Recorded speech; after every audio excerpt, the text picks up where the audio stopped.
Now, the Amazon rainforest is often described as the lungs of the planet because it helps fight climate change by sucking up massive amounts of carbon dioxide.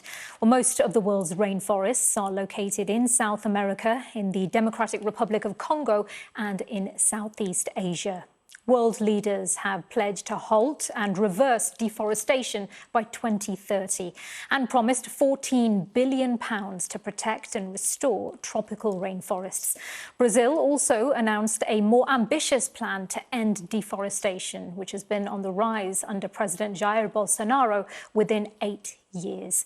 Well, data compiled by Sky News shows destruction reaching record levels between January and August this year. Those dark spots on the map cover more than 2,300 square miles of forest, and more than 9,000 square miles has been affected since President Bolsonaro came to power in 2019, with illegal logging often happening in plain sight.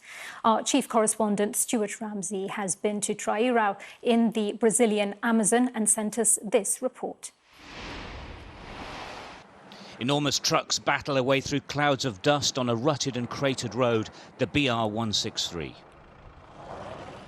For 40 years, this highway that cuts a 1,000-mile gash through the Amazon rainforest has been used to transport beef, corn, soya and logs to the outside world on an industrial scale.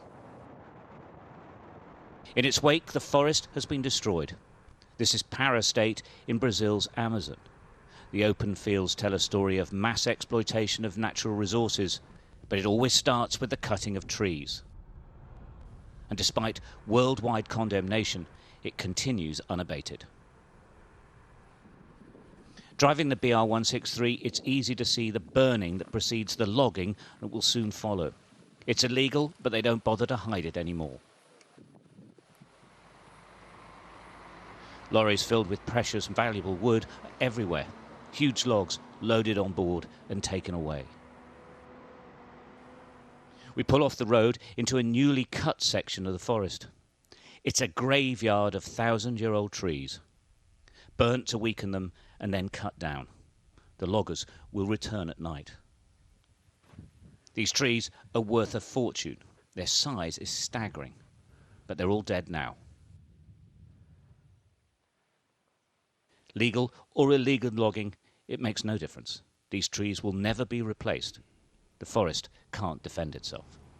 There's much talk about the tipping point where the rainforest simply can't continue to exist. I'd have to say in this part of the Amazon, they've reached that tipping point. This is a new logging area. These are huge trees. And look at this one up here. It's absolutely enormous. It's called the Samamoma. I mean, it's at least 500 years old. It could be a lot more. It's been pulled off to the side. It's super valuable. We don't know where it'll end up.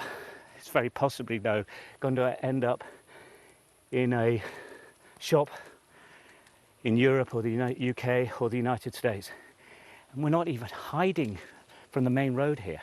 This is just cutting down of trees in plain sight. Most of what's transported on the BR-163 is at best murky, at worst plain illegal. But the loggers, the farmers and the ranchers say it's transformed the economy of Para State, a transformation more important than stopping climate change. Under Brazil's President Jair Bolsonaro, the cutting has increased. Many here doubt his COP26 commitments will actually make much difference. Trairau nestles beneath the rainforest. It's the only town on the 163 that still does. Just 16 years ago, though, it was inside the forest, and all travellers passed through it bringing trade. Now it's off the main road, the trees have gone, and nobody comes through. 75-year-old João Alves Fedosa says the road has been a disaster for their economy and the environment. Na Mata Grande, é porque tem tudo na Mata Grande. Você não morre de fome na Mata Grande. Onde o caso que hoje não tem a mata nem grande nem pequena. Ali, ó, ali você sobe nisso aí, isso aí é a base de uns 4 a 5 alqueires de terra aí, que pro lado lá é derrubado também. Aí, isso é só a serra mesmo, só a montanha. Não tem nada, não tem passo, não tem mais nada, coisa nenhuma, acabou tudo. The traffic on the 163 never ever stops. Occasionally it branches off to the tributaries of the Amazon. Rivers that are the lifeblood of the rainforest, replaced now by tarmac and mud. A unique, vital part of the world's environment, cleared out by humans, where even the living trees now stand alone. Stuart Ramsey, Sky News, in the Amazon.